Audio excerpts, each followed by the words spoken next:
Halo semua, kembali lagi di channel ini. Kali ini saya akan membahas film yang berjudul Klaus. Namun sebelum kita lanjutkan, jangan lupa untuk klik tombol subscribe, like, dan share channel ini agar kalian bisa dapat notifikasi terbaru. Oke, langsung saja kita bahas filmnya. Film dimulai dengan pengiriman surat. Kami mengikuti surat itu saat masuk melalui sistem kantor pos sampai akhirnya sampai ke sersan pelatih dari Akademi Pos Kerajaan. Ini adalah panggilan untuk salah satu siswa, Jesper Johansson.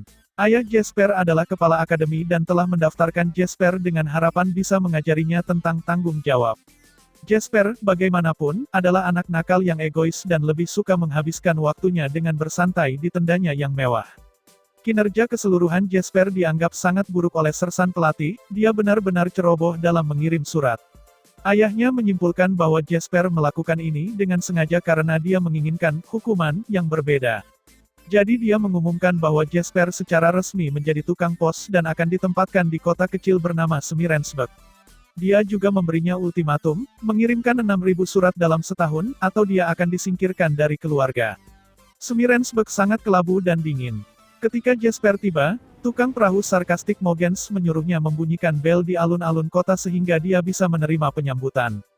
Ketika dia melakukannya, perkelahian besar terjadi di antara penduduk kota. Ternyata bel itu dikenal dengan nama The Battle Bell. Kota ini dibagi menjadi dua klan, keluarga Krums dan Elingbus, yang telah bertarung satu sama lain selama bertahun-tahun. Jesper berhasil bersembunyi di gedung sekolah terdekat. Dia bertemu dengan guru sekolah Miss Alpha. Para orang tua menolak untuk menyekolahkan anaknya, mereka tidak ingin anaknya berinteraksi dengan klan yang berlawanan, jadi dia terpaksa menjual ikan.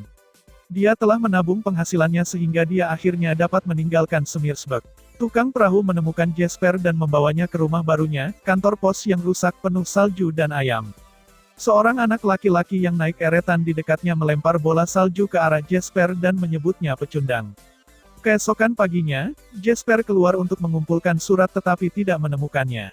Dia mencoba untuk meminta surat dari penduduk kota, tetapi mereka terlalu sibuk berkelahi dan mengerjai satu sama lain. Di satu rumah, gambar seorang anak laki-laki mendarat di kaki Jesper. Dia menawarkan untuk mengirimkannya kembali, tetapi ayah anak laki-laki itu mengejarnya. 2 minggu kemudian, Jesper tidak beruntung. Namun, masih ada satu rumah yang belum dia coba, si penebang kayu, Tuan Klaus, yang tinggal jauh di luar kota. Rumah itu kosong, jadi Jesper membiarkan dirinya masuk. Di ruang bawah tanah, dia menemukan ratusan mainan buatan tangan. Klaus kembali, dan Jesper kabur, menjatuhkan tasnya. Gambar anak laki-laki tadi jatuh, dan Klaus mengambilnya, karena penasaran. Jesper mencoba meninggalkan Smirensburg tetapi dihentikan oleh Klaus. Dia ingin tahu di mana bocah itu tinggal. Jesper membawanya pulang, tapi paket yang Klaus ingin dia tinggalkan terlalu besar untuk kotak suratnya, dan halamannya penuh dengan jebakan. Dia akhirnya diluncurkan ke atas dan ke bawah ke dalam cerobong asap atas kebaikan Klaus. Jesper meninggalkan hadiah dan kabur, tapi Klaus tetap tinggal untuk melihat bocah itu membuka bungkusnya dan bermain dengan mainan itu. Keesokan paginya, Jesper terkejut melihat beberapa anak di luar rumahnya. Anak laki-laki itu memberitahu semua orang tentang kunjungan Klaus, dan sekarang mereka semua ingin mengirim surat kepadanya, meminta mainan. Jesper segera mulai membagikan kertas dan pensil kepada anak-anak dan mendorong mereka untuk membuat surat, mereka terdengar sedih. Dia membuat grafik di dinding untuk mencatat berapa banyak surat yang dia kirimkan. Jesper kembali ke rumah Klaus, tempat si penebang kayu menggantungkan sangkar burung di pepohonan. Dia menunjukkan surat dan meyakinkan dia untuk menyumbangkan mainan di ruang bawah tanahnya. Klaus setuju. Anak laki-laki itu sedang bermain dengan mainannya di halaman, dan seorang gadis kecil bergabung dengannya. Orang tua mereka melihat ini dan dengan cepat memisahkan keduanya karena mereka berasal dari klan yang berlawanan. Anak-anak dibawa ke pemimpin klan, Tuan Elingbu dan Nyonya Krum.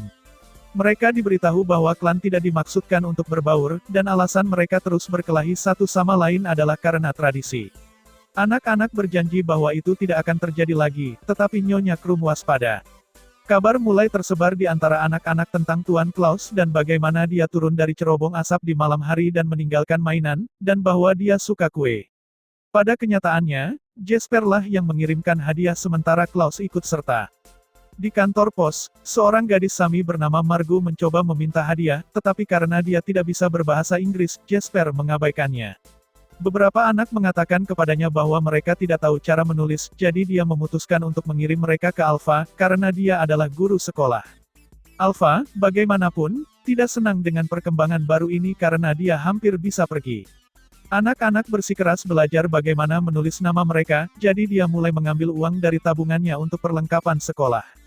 Sementara itu, jumlah hadiah telah meningkat sangat drastis sehingga kuda Jesper tidak dapat menarik kereta lagi. Klaus mendapat ide untuk bertengkar dengan rusa di dekatnya, yang membuat kereta melaju lebih cepat. Bocah bola salju itu menemui Jesper keesokan paginya, menanyakan mengapa dia mendapatkan batu bara alih-alih hadiah. Di tempat, Jesper mengatakan bahwa Klaus melihat semua yang dilakukan anak-anak, dan jika mereka nakal, mereka tidak akan mendapatkan hadiah. Anak-anak mulai melakukan perbuatan baik dengan harapan tetap berada dalam rahmat baik Klaus. Mereka membersihkan kota dan bersikap lebih baik kepada tetangga mereka. Tindakan kebaikan mereka mulai menginspirasi orang dewasa untuk melakukannya juga. Alpha bisa berhenti menjual ikan dan mulai mengajar. Kota ini akan segera menjadi lebih bahagia, dan semua orang akur. Tapi Tuan Ellingbu dan Nyonya Krum tidak senang dengan perubahan itu. Klaus senang mendengar kotanya membaik. Dia berkomentar, tindakan tanpa pamrih sejati selalu memicu orang lain. Namun, Jesper tidak yakin. Dia percaya setiap orang selalu keluar untuk mendapatkan sesuatu. Tuan Ellingbu dan Nyonya Krum berusaha untuk menyergap mereka, tetapi Klaus mampu mengarahkan mereka dengan selamat. Gerobak kehilangan roda dalam prosesnya, dan mereka akhirnya menaiki sisi tebing. Seorang anak laki-laki melihat keluar jendela dan melihat kereta luncur dan rusa di udara. Keesokan paginya, rumor telah menyebar bahwa Klaus telah menerbangkan rusa kutub. Ini membuatnya tertawa untuk pertama kalinya, ho. Tuan Ellingbu dan Nyonya Krum memutuskan untuk bertemu larut malam di alun-alun kota. Jumlah klan mereka berkurang karena semua perbuatan baik. Nyonya Krum mengusulkan gencatan senjata sementara sehingga mereka akhirnya bisa menghentikan Klaus. Tuan Ellingbu setuju, dan keduanya berjabat tangan. Gencatan senjata untuk sementara rusak, namun, ketika seseorang secara tidak sengaja membunyikan battle bell, hal itu yang memulai perkelahian lainnya. Jesper memperhatikan bahwa mereka kehabisan mainan.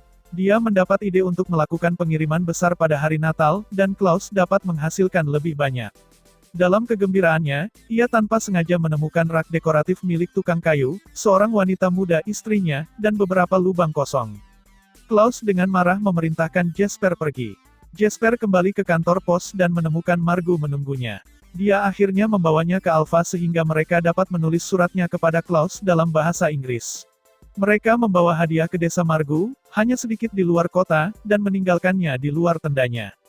Kali ini, Jesper tetap di belakang dengan Klaus dan mengawasinya membuka bungkusnya dan bermain dengan kereta luncur dengan orang tuanya. Kembali ke rumah, Klaus akhirnya berbicara tentang istrinya, Lydia. Mereka pindah dari desa karena mereka ingin memulai sebuah keluarga. Sementara mereka menunggu, dia mulai membuat mainan. Sayangnya, mereka tidak pernah memiliki anak, dan Lydia meninggal karena sakit. Dia terus membuat sangkar burung karena kecintaannya pada burung. Klaus berterima kasih kepada Jesper karena membawa kegembiraan kembali ke dalam hidupnya dan memutuskan untuk melanjutkan rencana Natal, bahkan merencanakan tahun-tahun mendatang. Jesper ragu-ragu karena dia masih ingin meninggalkan Smirensburg, tetapi dia tidak bisa memaksa dirinya untuk mengatakan yang sebenarnya kepada Klaus. Dia mampir ke gedung sekolah dan terkejut melihatnya, dan Nona Alpha berubah total, terlebih lagi Alpha menggunakan semua tabungannya.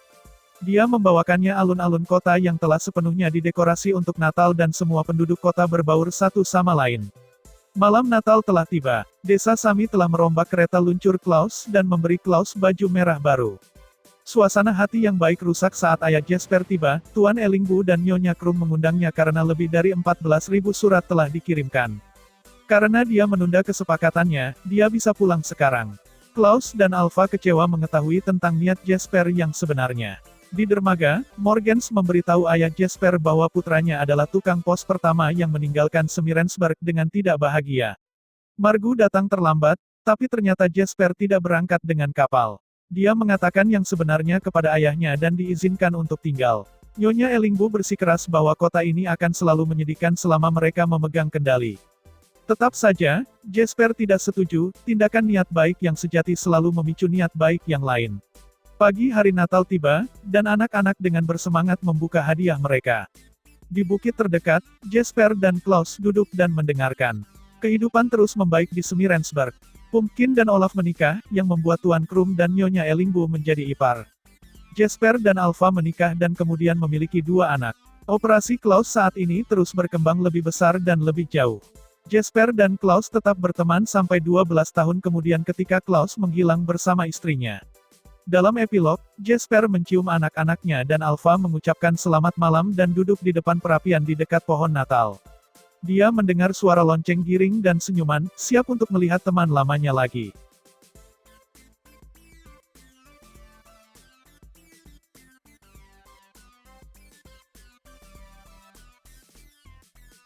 Terima kasih sudah menonton, semoga kalian suka dengan review film kali ini, dan untuk review film tertentu, silahkan komen di bawah. Jangan lupa untuk subscribe agar tidak ketinggalan video selanjutnya.